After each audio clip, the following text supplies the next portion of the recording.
Hello friends, मैं आकांक्षा Sharma GK with आकांक्षा में आपका स्वागत करती हूँ। फ्रेंड्स, आज हम केस स्टडी पढ़ने वाले हैं जो एथिक्स में प्रश्न पत्र 4 की है। और सबसे ज़्यादा अगर हमें मार्क्स कोई दिलवाता है तो फोर्थ पेपर में ये केस स्टडी ही दिलवाता है। तो केस स्टडी बहुत इम्पॉर्टेंट होती है। तो चलिए स्टार्ट करते हैं। हम देखेंगे हम किस प्रकार से वर्डिंग का हमको यूज़ करना है, किस तरह से हम इसको हल कर सकते हैं। और एक केस स्टडी का मैं एक मैराथन वीडियो लेके आऊँगी जिसमें हम 10 से 12 केस स्टडी एक साथ पढ़ेंगे। अगर आप ये चाहते हैं कि मैं वो वीडियो लेके आऊँ तो आप मुझे कमेंट बॉक्स में ज़रूर बताइएगा। अभी थोड़ी देर पहले किसी ने मुझे कमेंट किया था कि मैम स्ट्रैटेजी प्रीलिम्स के लिए तैयारी नहीं हो पा रही है, तो मैं जल्द उसका भी वीडियो लेके आऊँगी। तो चलिए स्टार्ट करते हैं फ्रेंड्स। ये मेरे प्रीलिम्स और मेंस का पैकेज है। इसमें आपको एथिक्स से लेके पेपर फर्स्ट से लेके पेपर 6 तक के पूरे टॉपिक मिलेंगे। पूरा नोट्स है और सबके लिए अलग अलग ग्रुप भी आपको मिलेगा। उन ग्रुप में आपको अपडेट दिया जाता है, विद करंट अफेयर्स दिया जाता है, जो आपके लिए बहुत ज़्यादा यूज़फुल रहेगा। इसमें प्रीलिम्स का, मेंस का, पुराने पेपर का, 3 मार्कर का, प्रीलिम्स की टेस्ट सीरीज़ अगर आप हार्ड कॉपी में लेना चाहते हैं तो प्रीलिम्स की टेस्ट सीरीज़ भी ले सकते हैं। प्रीलिम्स की टेस्ट सीरीज़ आपके लिए क्या होगा कि प्रीलिम्स की टेस्ट सीरीज़ में मैंने 100 टेस्ट बनाए, मतलब 10,000 क्वेश्चन है। ये FLT भी हैं, टॉपिक वाइज भी हैं, बहुत सारा एक अद्भुत कलेक्शन है। अगर आप इनको ही बार बार अगर सॉल्व कर लेते हैं तो आप बहुत अच्छा स्कोर कर पाएंगे, क्योंकि मैंने इसमें प्रीवियस ईयर्स के पेपर, घटना चक्र, पुनरावलोकन और जो भी वैलिड बुक्स होती हैं सभी का सार संग्रह, करंट अफेयर सब लिया। अगर आप मेंस दे रहे हैं तो मेंस में आपको 15 दिन मिलेगा। इन 15 दिन में आप बस उन्हीं प्रैक्टिस सेट को सॉल्व कीजिए। आप अगर प्रीलिम्स की टेस्ट सीरीज लेना चाहते हैं तो आप मुझे व्हाट्सअप कर सकते हैं। इसके अलावा अगर आप हमारे मेंस के नोट्स लेना चाहते हैं तो भी आप मुझे व्हाट्सअप कर सकते हैं। और ये सभी जो केस स्टडी इंपॉर्टेंट जो भी रहेंगी मैं वहाँ अपने ग्रुप में पहुँचाती रहती हूँ। साथ में आपको नोट्स के साथ भी एक केस स्टडी की अलग फाइल मिलेगी जिसमें आपको 45 से 50 जो केस स्टडी है वो अलग मिलेगा। तो चलिए स्टार्ट करते हैं। पहले क्वेश्चन ध्यान से पढ़ते हैं। आपकी नियुक्ति एक ऐसे जिले में पुलिस अधीक्षक के रूप में हुई है जहां आए दिन महिलाओं के साथ छेड़छाड़ और यौन उत्पीड़न के मामले दिखाई देते हैं। आपका सिलेक्शन हो गया है एक पुलिस अधीक्षक के तौर पर। और आप देखते हैं कि आप जिस जगह में आपका हुआ है, जिस जगह पे आप पोस्टेड हैं वहाँ पर महिलाओं के साथ छेड़छाड़ होती है, यौन उत्पीड़न के मामले दिखाई देते हैं। इसके कारण कामकाजी महिलाओं को सदैव किसी अनहोनी की आशंका बनी रहती है। कामकाजी महिलाओं को हमेशा ये लगा रहता है कि कहीं उनके साथ कुछ गलत ना हो जाए। पुलिस अधीक्षक होने के नाते आपके जिले में ऐसे कृत्य कानून व्यवस्था के प्रभावी संचालन को नहीं दर्शाते हैं। मतलब ये बताता है कि कानून का अच्छी तरीके से उपयोग नहीं हो रहा है। इसके अलावा महिलाओं के साथ यौन उत्पीड़न और छेड़छाड़ के बढ़ते हुए मुद्दे किसी भी समाज में नैतिकता के ह्रास को बताते हैं। मतलब नैतिकता का ह्रास हो रहा है, उसकी हानि हो रही है। आप महिलाओं से संबंधित मुद्दों के प्रति अत्यधिक संवेदनशील हैं। आप महिलाओं का जो मुद्दा होता है उस पर आप बहुत संवेदनशील हैं, बहुत गंभीरता से आप महिलाओं की रक्षा के लिए तत्पर रहते हैं। और किसी जिले में भी आपकी नियुक्ति होती है वहाँ पर आप इन घटनाओं को रोकने के लिए कठोर कदम उठाते हैं। जिले में इन अपराधों के विरुद्ध पुलिस द्वारा विभिन्न कार्रवाइयां और गिरफ्तारी की गई, लेकिन पर्याप्त सबूतों के अभाव में आरोपी बच जाते हैं। इन परिस्थितियों में आपके अधीनस्थ कर्मचारी समाज द्वारा मौके पर त्वरित न्याय के समर्थन में तर्क प्रस्तुत करते। क्या तर्क हैं? इस प्रकार की स्थिति में त्वरित न्याय से संबंधित विभिन्न नैतिक मुद्दों की चर्चा कीजिए। पहला क्वेश्चन का आपको आंसर देना है। दूसरा है, महिलाओं की सुरक्षा सुनिश्चित करने के लिए एक पुलिस अधीक्षक के तौर पर आप कौन से दीर्घकालिक कदम उठाएंगे, आपको ये बताना। तो इन दोनों का ही आंसर बताना है। त्वरित न्याय से संबंधित नैतिक मुद्दे और एक महिलाओं की सुरक्षा सुनिश्चित करने के लिए एक पुलिस अधीक्षक के तौर पर आप कौन से दीर्घकालीन कदम उठाएंगे, ये बताना है। तो चलिए हम देखते हैं सबसे पहले आंसर।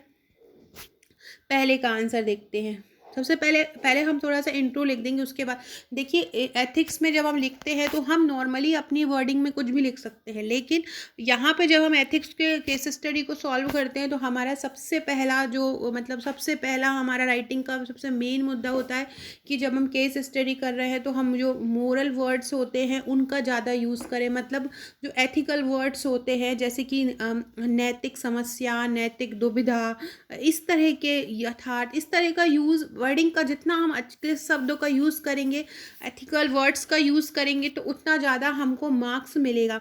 तो हम क्या लिखेंगे, कामकाजी महिलाओं के साथ यौन दुर्व्यवहार वर्तमान समाज का कटु यथार्थ है। कटु मतलब होता है कड़वा और यथार्थ मतलब होता है सच।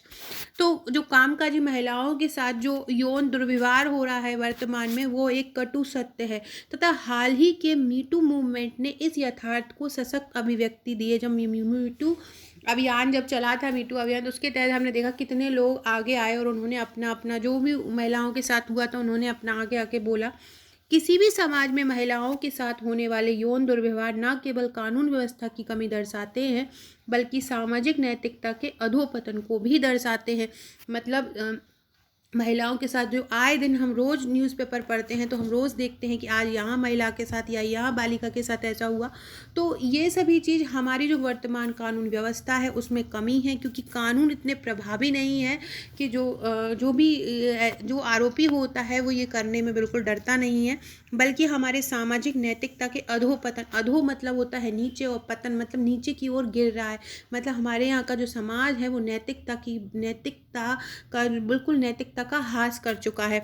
तो हमने ये इंट्रो में लिख दिया कि कामकाजी महिलाओं के साथ यौन दुर्व्यवहार वर्तमान समाज का कटु यथार्थ है तथा हाल ही के मीटू मूवमेंट ने इस यथार्थ को सशक्त अभिव्यक्ति दी है। किसी भी समाज में महिलाओं के साथ होने वाले यौन दुर्व्यवहार को न केवल कानून व्यवस्था की कमी दर्शाते हैं बल्कि सामाजिक नैतिकता का अधोपतन भी दर्शाता है। अब हम पहले का आंसर लिखेंगे, त्वरित हम क्या कर सकते हैं ना। तो उपयुक्त समस्या के तात्कालिक समाधान की प्रक्रिया में कभी कभी त्वरित न्याय को समाज द्वारा अपनाया जाने लगता है, किंतु त्वरित न्याय की बढ़ती स्वीकार्यता निम्न नैतिक मुद्दों को उत्पन्न करती है। यदि हम त्वरित न्याय देंगे तो कौन कौन सी समस्याएं उत्पन्न होती, कौन कौन से नैतिक मुद्दे सामने आते हैं वो हम देखते हैं। त्वरित न्याय कानूनी नैतिकता का उल्लंघन है। जो विधिक नैतिक, क्योंकि कोई भी कानून तुरंत निर्णय नहीं देता है, क्योंकि कानून द्वारा दोषी को सजा देने की एक निर्धारित प्रक्रिया का पालन किया जाता है। क्योंकि कानून द्वारा जब किसी दोषी को सजा दी जाती है तो एक जो प्रक्रिया होती है उस प्रक्रिया के तहत व्यक्ति को बुलाया जाता है और उसको फिर दोषी दिया जाता है, उससे सवाल जवाब किए जाते हैं। त्वरित न्याय आरोपित व्यक्ति के निर्दोष होने की स्थिति में उसके मूल अधिकारों का उल्लंघन करता है, साथ ही न्यायिक गलतियों में सुधार की संभावना को नगण्य कर देता है, जिससे न्याय के मूल्य की उपेक्षा होती है। त्वरित न्याय में क्या होता है कि त्वरित न्याय में मूल अधिकार का कैसे उल्लंघन होता है कि व्यक्ति का जो स्वतंत्रता होती है वो अपनी बात को रख नहीं पाता है अच्छे से। साथ में क्या होता है, न्यायिक गलतियों में सुधार की संभावना को नगण्य कर देता है। जो भी न्यायिक गलतियां उससे हुई होंगी और वो आगे सुधार कर सकता है तो उसको बिल्कुल नगण्य कर देता है, जिससे न्याय मूल्य की उपेक्षा होती है। त्वरित न्याय भीड़ हिंसा मतलब होता है मॉब लिंचिंग, भीड़ में ही हिंसा कर देना, एकदम किसी को मार देना। तो त्वरित न्याय भीड़ हिंसा जैसी गतिविधियों को प्रेरित कर सकता है जो समाज का मूल्यात्मक पतन प्रदर्शित करता है। एक पूरा समाज अपराधी की तरह व्यवहार करने लगता है जो सामाजिक नैतिकता में कमी का संकेत है। एक पूरा समाज जो होगा वो क्या करने लगेगा, एक अपराधी की तरह व्यवहार करने लगता है जो सामाजिक नैतिकता में कमी का संकेत है। इस प्रकार त्वरित न्याय का सुझाव गांधी जी के नैतिक चिंतन पाप से घृणा करो पापी से नहीं। इस प्रकार त्वरित न्याय का जो सुझाव है वो गांधी जी, इस तरह के क्या होता है कि हम किसी महापुरुष द्वारा कहे हुए कथन लिख देते तो हमारा जो आंसर होता है वो और ज़्यादा अट्रैक्टिव लगने लगता है। इस प्रकार त्वरित न्याय का सुझाव गांधी जी की नैतिक चिंतन पाप से घृणा करो पापी से नहीं तथा हमारी कानून प्रक्रिया के मूल ध्येय कि 100 अपराधी भले छूट जाए किंतु किसी निर्दोष को सजा ना होने पाए, इसके बिल्कुल विरुद्ध है। इस तरह की त्वरित न्याय प्रक्रिया सामाजिक एवं प्रशासनिक व्यवस्था के सामने नैतिक संकट उत्पन्न करती है। तो हमने ये त्वरित न्याय के पक्ष में और विपक्ष में बात जानी।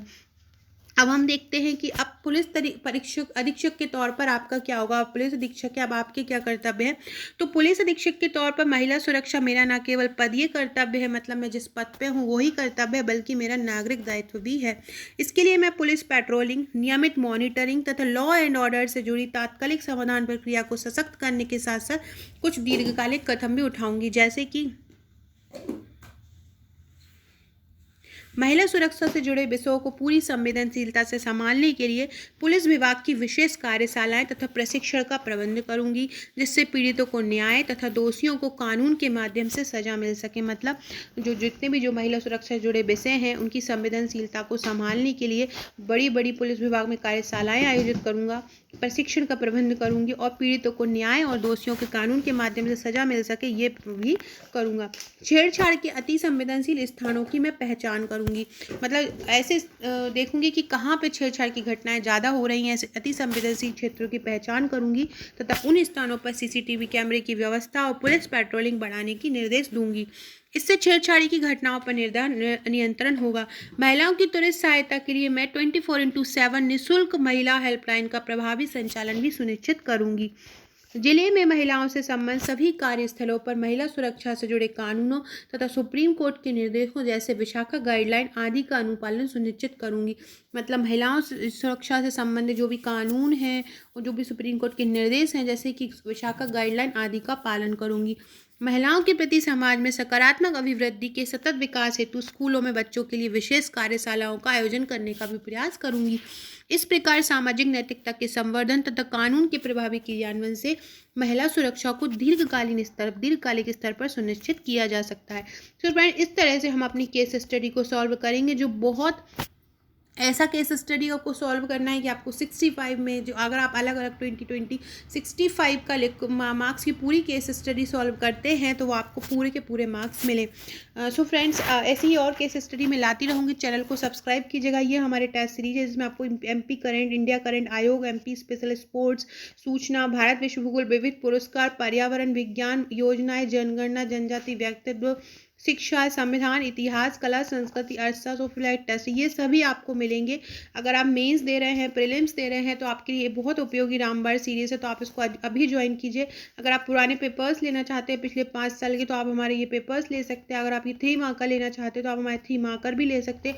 अगर आप मेरा पूरा पैकेज लेना चाहते हैं, pre plus mains plus pre test series plus mains test series, तो आप ये सभी चीज़ें भी आप ले सकते हैं। तो आप मुझे व्हाट्सअप कर सकते हैं। व्हाट्सअप नंबर आपको डिस्क्रिप्शन बॉक्स में भी मिल जाएगा और व्हाट्सअप नंबर आपको ये यहाँ भी लिखा हुआ मिल जाएगा।